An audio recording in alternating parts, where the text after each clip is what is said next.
Hi everyone, just getting my NSYNC on because why not? Welcome back to the 10k Ferrari Challenge, where I started with a meager little Escort XR3 and we're working our way back up to the top. The Cortina has gone. There's been a swap. I did have a bit of a problem though throughout the process. I must have been offered 30 cars or so. Some of them were absolutely glorious, immaculate examples of what they were, but part of me was feeling bad because Tina, as glorious as she is, still, she's not quite as glorious in person. So I was concerned that anyone with this mint example of a car that they've cherished for ages and now they want a Mark 1 Cortina, they'd turn up and be a little bit disappointed, and I couldn't have that. So my honest head would come on pretty regularly actually and say, listen, I think your car's cleaner than mine. Do you still want to rock on with it? I'd send some pictures and videos, and invariably I never heard back from them. So I think that said quite a lot. I had to come up with a different plan for Tina, and that is what you're about to see. It's going to be epic. Back to NSYNC.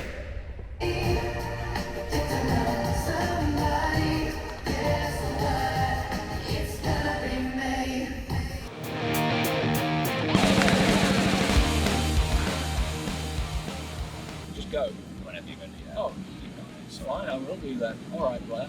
Sorry. So I keep that up just while it's fresh. Good morning, darlings. I hope you're all full of joy and happiness. I'm full of joy and happiness. I'm in the car, the trailer's on the back. We're on the way to have quite a bit of fun. Hey, you know what it means. If I'm here, if Blair's here holding the camera, it's gonna be a good day. And my 98 subscribers, I think they're going to have 12 or maybe 14 minutes of fun. It's going to be great. Anyway, without doing my best Mike Brewer, let's go and have a tickle. Hold your hands!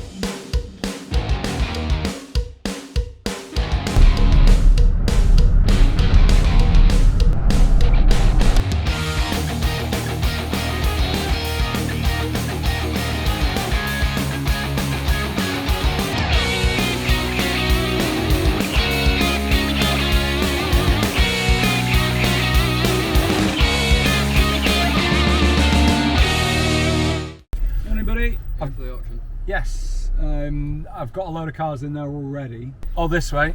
Thank you. That Corvette. Oh my God, there's going to be loads to talk about.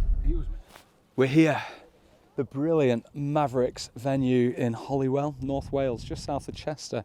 Beautiful drive over. Didn't take too long at all, did it, Blair? Blair just had to deal with me for 2 and a bit hours rattling on. But we're here for the Hampson's auction, and I'm a bit nervous, but I'm excited at the same time. It's like when Blair took me for a spin in his B7 RS4 all those years ago, and it was nice, it was enjoyable, but I just couldn't wait for it to be over because the guy's a maniac. Anyway, we're here for Hampson's auction. They've been going 35 years, auctioneers of repute, with all these incredible cars. There's loads more around the back, including 4 of mine. Hopefully they sell. I can do a bit of one of them, I can hold my hand out, and it'll be loads of fun. Let's have a tickle.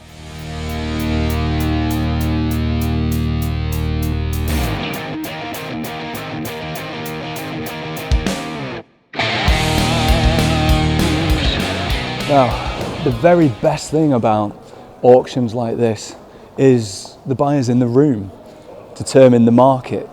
The classic car market at the minute is absolutely crazy, with traders just buying a car, doing a bit of work to it, thinking of a number, doubling it, then adding a 0 on the end, and then trebling that again. So the market's all over the place, and that's why I love auctions so much, because you've got buyers in the room, you've got buyers online, buyers on the telephone, and it's those guys with the money that are actually telling you what your car's worth.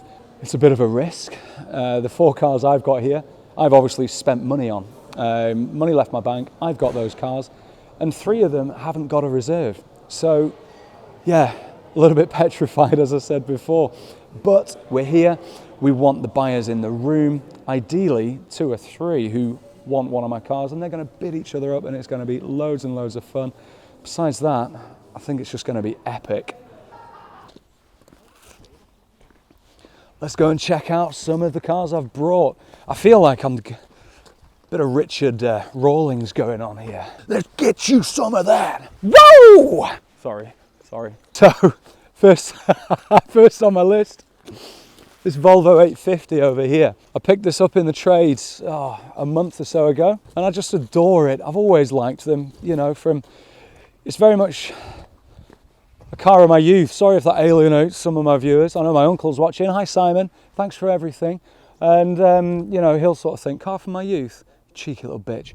But anyway, here it is. Loads of my friends' parents had these back in school, and they're just boxy and pretty gross. What do I love about this so much? It's a Volvo, it's an 850. Now, under the bonnet in one of these is the 2.5 5-cylinder powerhouse of an engine, and it's one of my favourite engines of all time. You know, you've got a Ferrari V8, which is always nice, Alfa Romeo 3.2 V6, which is an absolute work of art, but this one for me is such a sublime powerhouse. Actually, you've got the BMW straight 6, yeah, that's a good one. Peugeot 1.9 turbo D. Blair, sorry mate, I'm just babbling on, but I love it so much. Okay, it's one of the best engines of all time, let's just say that. Top 10? Top 15. It's a bloody good engine. It's a one owner car. One person went into Perry's Volvo in Canterbury, spec'd it, chose absolutely every detail of the car. The sort of dark silver, the cream leather seats. The CD player in this at the time was a £4,500 option for a CD player. What's this all about? But if you check this out, the number plate just here says Lipscomb.co.uk. So Lipscomb are the dealer group that bought the Perry's Volvo site only a couple of months after this car was registered, and it was there every single year for a service. The Volvo service booklet is so full, the chap needed another one, and they're all Lipscomb stamps. Absolutely incredible.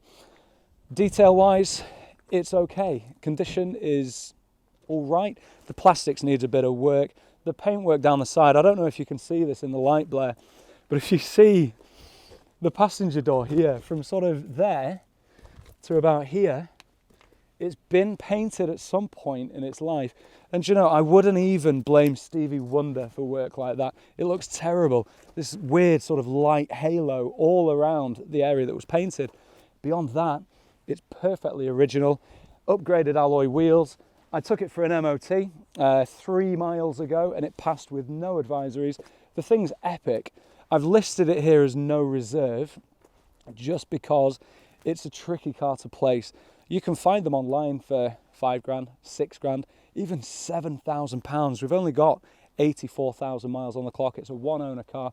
It's a bit of a rarity, but I thought here today, this is a no reserve car, and I just really hope it pulls someone. Next on the hit list, it's not nice, believe me. This bad boy Range Rover 2.5 diesel DSE on an S-Reg is pretty hanging. But carrying on with my one owner odyssey, this Range Rover here was ordered, spec'd, driven, loved, cherished. Scrap cherished, because clearly it wasn't, but it was serviced and looked after by just one old boy. And that's why I love it so much. I paid £650 for this car in the trade. I'm saying it very quietly in case there's some buyers about the place. And yeah, it's worth some of those pounds. I don't even know all of them. Every single panel needs a little bit of something. The wheels are all sort of, well, vastly pitted. There's rust bubbles all over the place. This window won't go up for a kick-off. It's not, it is open. Of course it's open, because this door doesn't lock. Let's take a look inside. So the leather is still there. The headlining is very there. It's sunken, it's all over the place, to the point that when I sit in it, it's on my head. The cloth is just falling down everywhere and raining dust. The pillars, I don't even know what's happened to the material in there. Yeah, it's a bit of an old dog, 126,000 miles, I think. at last look on this. And yeah, it's pretty gross. I paid £650 for the car. Let's see what it does. Oh God. Oh Christ, let's walk away quick. Car number 3. Not that one. Not that one. This one. 2002 Mercedes SLK 200 in, well, as we call it in the motor trade, dog dick red. I think you might be able to tell why. Isn't it glorious though? Most red cars of any sort of age like this, they go faded, they go pink, they go bleachy, they get absolutely battered by the sun. But this one here, it must have been kept in a garage pretty much forever. The mileage on it, 29,000, and that's it. The interior of this car is like brand new. You put this in any Mercedes dealership, someone would walk in. If they're a little bit ill-informed, they might go, "Oh, it's a nice brand new SLK this. Come and have a look at that." Normally, over the years, leather will get a bit of a glossy appearance, and particularly plastics as well around the dashboard, the gear stick, the steering wheel, touch points like the indicators and headlight stalk. The cruise control stick there on the steering wheel just looks like it was replaced last week. I know it wasn't, because everything on this car is completely original.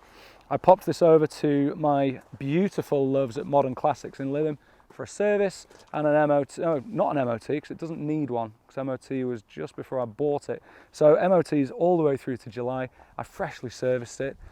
This car here, I paid $3,500 for. So I'd really love it to see more. SLKs of this vintage now are becoming a bit of a hit, to be honest with you. Quentin Wilson, motoring legend, we all love a bit of Quents. He says that this car here is one to buy, particularly a low mileage, clean example. He sees them going up. It's the only way. So I really hope that this flies, and there's 5 bidders that really want a dog dick SLK, and they're just battering me for the keys. If you take a look online now, these cars with this sort of mileage, this condition, this history as well, loads and loads of service stamps on this car, they're being advertised 5,995, 6,995, 7.5, maybe even 8 grand. But there's a key difference here between advertised and sold. People can say what they want for a car. As I said out the front before, they'll think of a figure, quadruple it, who cares, someone will buy it. They don't always. If there isn't a buyer for it, it'll never sell. And that's why I love an auction.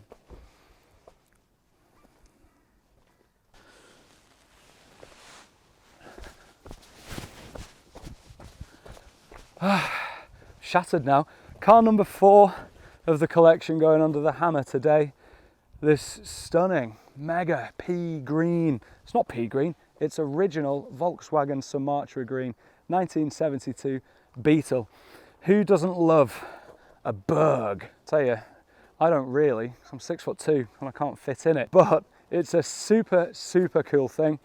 I don't even know too much about it, to be honest with you. I was at a car show back at Lytham Hall a month or so ago, and the old boy that had it had a number plate in the back that just said for sale. So me being me, had a chat with him and ended up buying it. He wanted 10 grand for it and I gave him 9. I went, 9 grand, hold your hand out. And he bloody shook it, didn't he? But it's sensational. He was a master technician all of his life. His career saw him under the bonnets of all sorts. So when he bought this car 8 or 9 years ago, he gave the engine a full overhaul. So all the bits under the, not the bonnet, under the back are absolutely perfect. I'm not sure if I can get in, but if I can, I'll show you this. There we go, it's open. A massive thing to look out for on these Beetle engines is your little wheel here on the belt. When they start to go, there's a lot of movement, which obviously affects the drive, it affects the timing, it affects absolutely everything. Look at that. When I'm doing that, the car's moving. So that is absolutely solid. New distributor cap, new oil thingy-majig. Can you tell I don't really know a lot about engines? I like clean things, and this is one of the cleanest. A good few years ago, the interior was fully overhauled as well. So with the door cards, the leather on the seats, cream leather with matching / contrasting darker green piping. Absolutely immaculate, original stereo, lovely little stickers about the place. We've got invoices in the history file dating back to the 70s, loads of other cool bits of literature with it. And again, I just really love it. This car is actually the last car to go under the hammer today, number 80 something. Let's have a look, number 87. So there's going to be a lot of buyers already bought. There's going to be a lot of people who have spent their money. But I'm just hoping there's somebody, A, that really loves it. No, do you know what? I want 3 people who really love it, and I want those people to wait till the end of the day and give me 20 grand for it. They won't. If it hits the £8,000 reserve, I'll be all right.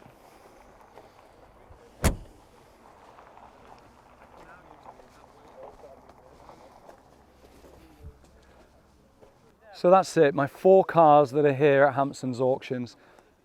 The best thing for me with Hampson's is, and they haven't paid me to say this, but I mean, if you want to, it'll be all right, I don't mind. But there's no seller's fees, which is absolutely ideal for someone like me that wants to put loads of cars through an auction, because I don't have to pay them any money. But I love them all dearly, so it's all nice, isn't it? While I've got these 4 cars on, I was on the phone to Zach here at Hampson's, and I said, what do you think about this? So I brought it. Yes. I know it's the swap car, but I figured while we're here, it might be a good idea to throw it through, see what happens. I have set the reserve way high, because truth be told, I don't want to sell it. However, if it's here, people want to buy it, I'll let that happen. However, every penny that comes from the Cortina, I'm going to use to buy a car here. It's going through lot 21. That means I've got a good 60 odd cars to choose from.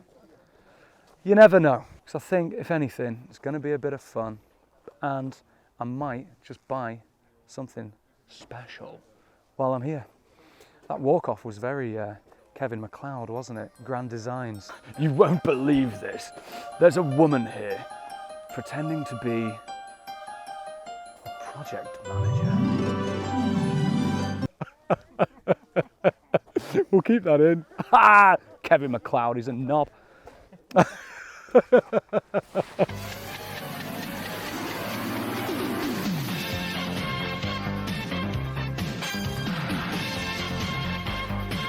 Follow me. I'm really fancying one of these. We've got a brace, which is another word for pair. I don't know why people bother with that. Just say pair, you know what I mean? Or 2. We've got 2 Clio Williamses here. I think that's the plural for it. Willie-I. 2 Clio Willie-I. This one's a Williams 1. That one is a Williams 2. Separated by only 1 year. They made so few of the Williams 1s. Now, this one in particular, I believe it's got 100 odd thousand miles on it. And it is a Cat C car as well. So at some point it's had an insurance claim against it. However, that could have been ages ago. And at that point, these cars were worth about as much as the McDonald's trays that went under the rear wheels at Morrison's car park. Isn't there just something so cool though about a 90s hot hatch? Of course, I mean, the way these cars have shot up, anything from the late 80s and 90s, because kids then have grown up now, they've got jobs, they might have some disposable income, and they're buying the cars that they weren't able to buy when they were kids. That's why these have absolutely shot up. This one here's got an estimate of 10 to 12,000.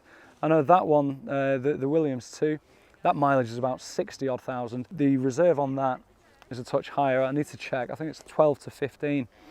But one of these just went under the hammer at Silverstone's auction, £31,000 for a Renault Clio. Absolutely crazy. Sophie, Papa? Why did I say Sophie? Was that right? Blair, give me a nod. Was that right? He's like, Papa? Sophie. Nicole! Thank you, Blair. If I'm going to use a reference, I need to actually know what I'm doing, don't I? Yeah, thank you, mate. This is number 119 of 390. See, they didn't make many Williams 1s whatsoever. And yeah, does it give me a date for the Cat C? 2005. So this car was worth 7 pence at that point. No wonder they wrote it off. There's signs of paint, there's signs of curb damage. It would need a little bit of work, but I've really got my eye on that. That's why I want the Cortina to sell. Christ alive, talk about impact. Mark 1 Escort here. There's actually a YB Cosworth turbo engine under the bonnet. That sounded a bit supercar blondie, didn't it? Hi guys, check this out. There's actually a YB turbo under there. I don't know what it means, but I'm blonde and I'm hot, so people watch my videos. But this is all fully stripped out. Mexico badges all over the place, caged up, and I imagine it would be a hoot. 350 odd horsepower. I had a Mark II Group 4 rally car and it was a monster. I can only imagine what this is like with about 100 horsepower more than my Mark II. I can't afford it today. It will not come for less or the same as the Cortina makes. 25 to 30,000 on the estimate. The estimate was a bit higher on this a couple of weeks ago. So maybe the owner wants to sell. It might just come a little cheaper. Oh, the Cosworth, Christ alive. I'm going to walk straight past this because I know I'm not buying it today. It was actually mallard green when it was supplied new, and it's been repainted seemingly to a very, very high standard. All the front splitter and the hockey sticks, they're gloss black. It's looking pretty mega, but again, I'm not going to buy it, so I can't get too excited. There is one over here that I fancy though. W124 Mercedes E220 convertible. I just adore these. Pillarless design as well. Super, super sleek with the roof and windows down. I mean, I'd get those out of the way. Look at those, horrifying. 65,000 miles on this car only. The interior is immaculate. This is guided, I think, 10 to 12,000. I really, really fancy a go with this. Maybe fit some 5-slot AMG alloy wheels, drop it a little bit, up the gangster value. Maybe that'll entice some swaps, but hey, it all counts on the Cortina being sold. These are epic. Pair of Bentleys. Do you know what I should say? A brace of Bentleys. I know I don't like the word, but whatever. These are mint. Series 2 here, Series 1 just here. They've both got less than 30 miles on the clock. Low ownership on each of them. They both look superb. I'd love to take one of these home. But there's something else over here. Mark II Golf GTI. Everybody loves a GTI. This one needs a bit of love. Only 60-odd thousand miles on the clock. Only 4 owners. It's the 8-valve variant as well, and it's the 5-door, aka more door. Needs plenty of work, plenty of love, but it could come cheap. And I do think if the Cortina goes, I could have a do on the Golf, spend a bit of money on it, and again, back to holding your hand there. We love a bit of that. Plenty of bodies here as well. I hope they've got loads of money. These guys are going to buy the Volvo, 100%. I just know they are. Old Jags, old Rovers, Rover 2000. Interesting fact, I've got a number plate that says how soon, HOW 500N, and posted it online a while ago on a number plate group. And a chap sent me a picture of a Rover 2000 that he bought, and that number plate was on it. What a gift. Talk to me about these two.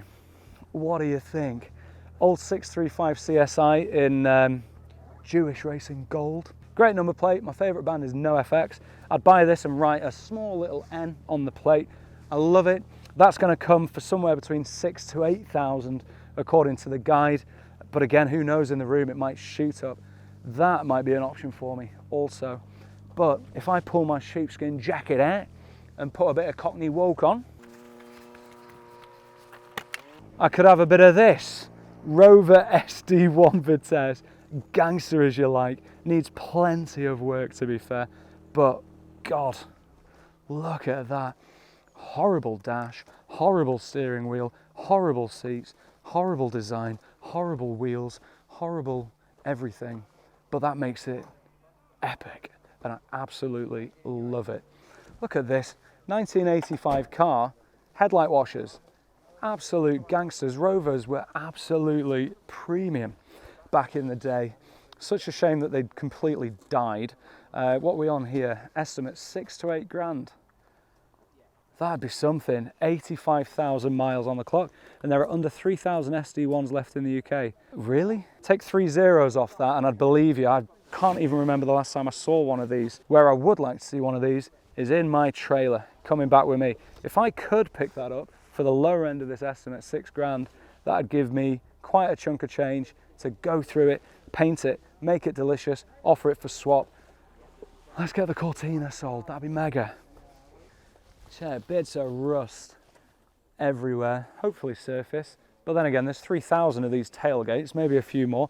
And what would a Rover be if it didn't have a partridge number plate? Sad.